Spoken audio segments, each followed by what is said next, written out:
everyone, welcome to my channel. My name is Meg, your favorite fashion tutor, committed to showing you easy ways to cut and sew. So if you are yet to subscribe to this channel, you want to do that right away so that each time I upload a new video, you, my dear soulmates, will be the first to know. And do not forget to turn on the notification bell.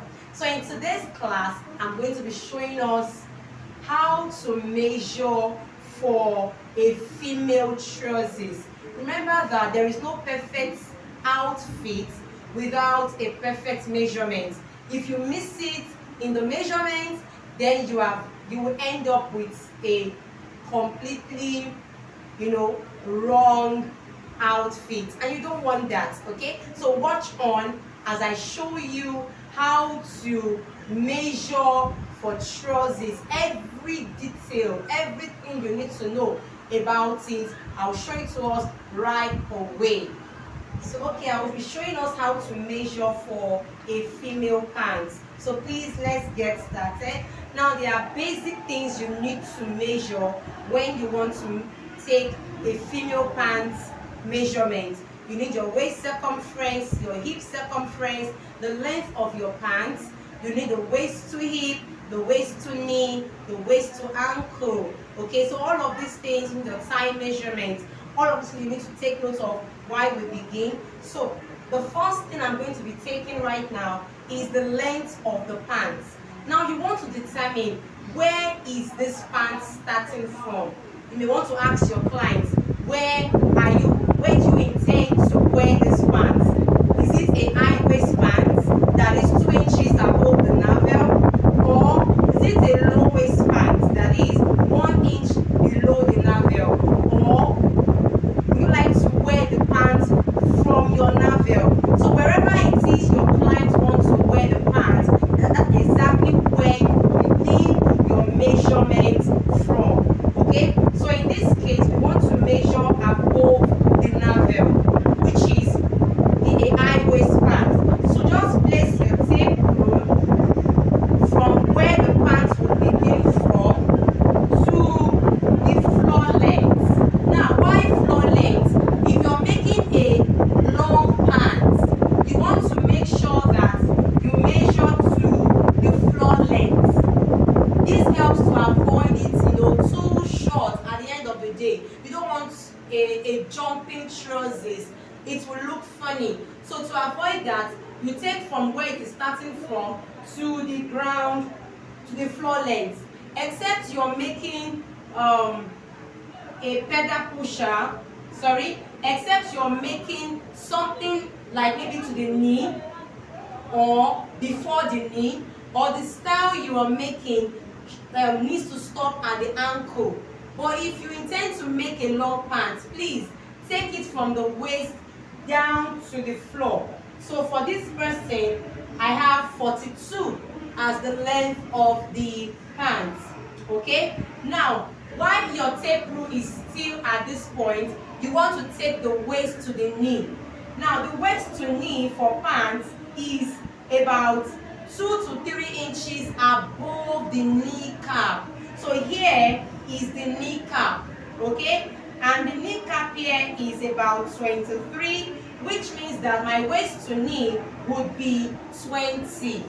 So your waist to knee is 20, about 3 inches above the kneecap, okay? So we have taken our waist to the length of the pants, the waist to the knee.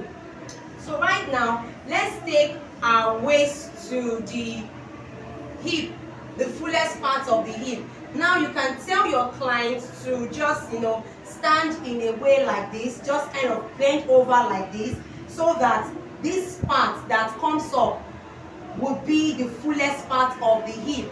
Okay, or you can just use your eye to gauge it, or make sure you are measuring to the fullest part of the waist, of the hip.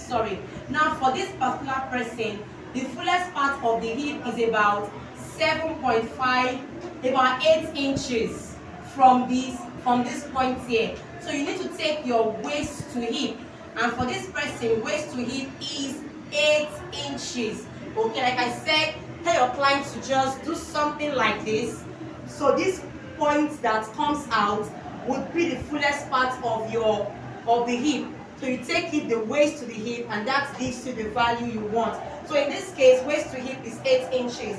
So right now we take our waist circumference, we'll take our hip circumference, then the thigh, the round knee, and the round ankle. Now, when taking your round circumference, please pay attention. Of course, you will take your waist measurement from where the trousers begin from, where you started the length measurement. Okay? Now, when taking your circumference measurement, you don't want to put all your fingers into it like this. You will end up with a false value. So please, these 2 fingers are enough, your thumb and the one next to it. So just put it like so, and you will get the value you want. Now for this person, for this our model, the waist circumference is, our waist circumference is 27. Look at how I placed my hand. One finger in, the thumb holding it down like so. Okay, that's 27 for the waist circumference. Now you want to take the hip circumference. Remember, it is the foot. You can put your leg down. Take the hip circumference. Remember that you have to take it at the fullest part of the hip. Okay, the fullest part of the hip. So I have it as 33 and a half. Okay, 33 and a half is the waist circumference for this client. 34. You can make it 34. Okay, you don't want to make it too tight. Just make sure that a finger is in, the thumb is holding it down this way. So our hip circumference is 34. Okay, the next thing we're going to take is our thigh circumference. Okay, our thigh. Put your leg down. So in taking your thigh, please do not take it like this. Do not take your thigh measurement like this, straight like this. No, you will end up with a false figure. Okay, you want to slant your tape rule up towards the fullest part of the hip. Okay, you want to slant it and put your leg down. Let's stay straight. You want to put your tape rule slanted, not like this. Please take it up towards the fullest part, and here I have 24 inches. That is my thigh. Okay, now let's take our round knee and the round ankle. Now in taking your round knee, just ask your client to bend the knee like so, because you don't want to end up with a too tight knee, so that your client can walk freely, bend the leg freely without experiencing any friction around the knee. That is why your client should bend over like this, and you take your knee circumference just a little. So you take your knee circumference across it like this, across the kneecap.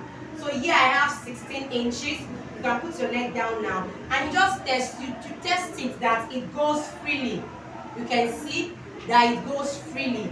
That is what you should also do. So I have 16 inches as my knee circumference. Now we're taking our ankle circumference. You ask your client to kind of bend the leg as though she wants to wear the trousers.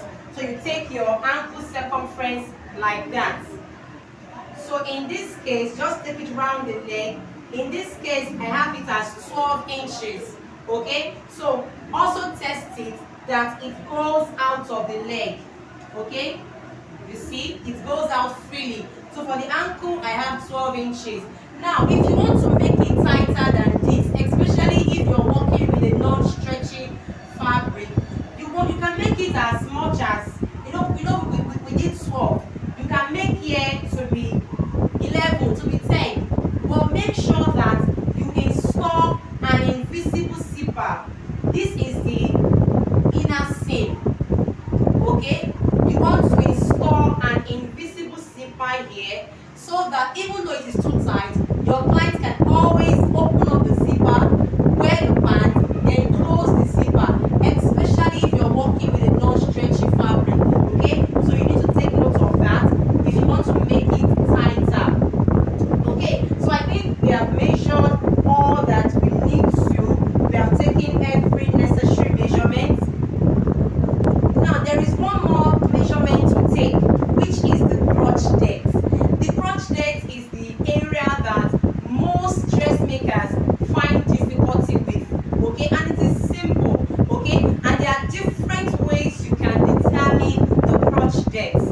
I'm going to be showing us in another class how to determine the crotch depth.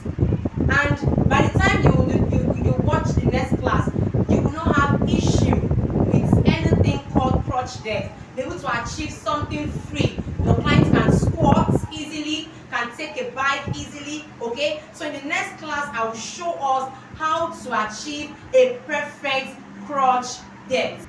So thank you for watching. Hope you learned something. Please drop a comment, drop your questions, and I will attend to them. If you're here to subscribe to this channel, do that right away so that you will be informed whenever it is we upload a new video.